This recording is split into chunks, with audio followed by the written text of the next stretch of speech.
నమస్తే. భగవద్గీతలో 7వ అధ్యాయం జ్ఞాన విజ్ఞాన యోగంలో 8వ శ్లోకం. రసోహమప్సు కౌంతేయ ప్రభాస్మి శశి సూర్యయోః ప్రణవః సర్వవేదేషు శబ్దః కే పౌరుషం ఋషు. సో భగవానుడు అర్జునుడికి తనని అంటే పరమాత్మని ఎలా అర్థం చేసుకోవాలి, అనుభవపూర్వకంగా ఎలా తెలుసుకోవాలి అని చెప్తున్నారు. సో ఆయన యొక్క స్వరూపము స్వభావము చెప్తున్నారు. ఆయన యొక్క ప్రకృతి 2 విధాలుగా విభజించబడుతుందని చెప్పారు. అపరా ప్రకృతి, పరా ప్రకృతి. ఈ పరా ప్రకృతే అపరా ప్రకృతికి చైతన్యాన్ని కలిగిస్తోంది, దానికి బేస్ గా ఉంది అని చెప్పారు.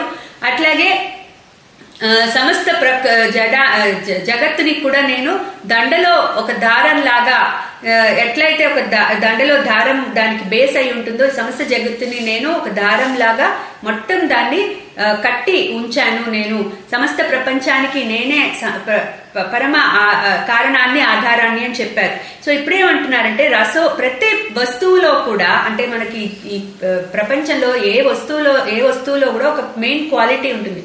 సో ఆ మెయిన్ క్వాలిటీని నేనై ఉన్నాను అని చెప్తున్నారు. సో ఇక్కడ ఏమంటున్నారు, రసోహం అప్సు కౌంతేయ, ఓ అర్జున, ఆపహ అంటే వాటర్. సో వాటర్ యొక్క మెయిన్ క్వాలిటీ తడి అంటే రసం. సో ఆ రసాన్ని నేనే, ఆ వాటర్ లో రసాన్ని నేనే. అట్లాగే ప్రభాస్మి శశి సూర్యయోహో అంటే చంద్రుడిలో సూర్యుడిలో ఉన్న వెలుగుని నేనే.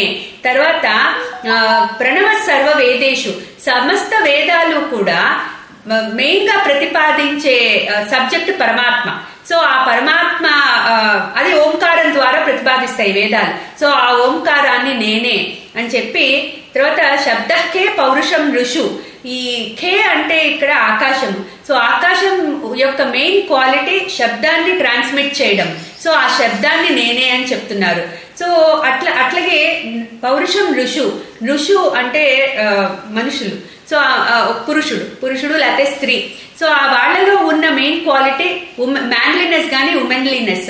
సో అది మెయిన్, ఆ పౌరుషాన్ని నేనే అని చెప్తున్నారు. సో భగవానుడు ఈ రకంగా ప్రతి వస్తువులో కూడా మెయిన్ క్వాలిటీ నేనే అయి ఉన్నాను అని చెప్పి భగవానుడు అర్జునుడికి చెప్తున్నారు. సో ఈ విధంగా నా తత్వాన్ని అర్థం చేసుకో అర్జున అని చెప్తున్నారు. క్లీం కృష్ణాయ నమః.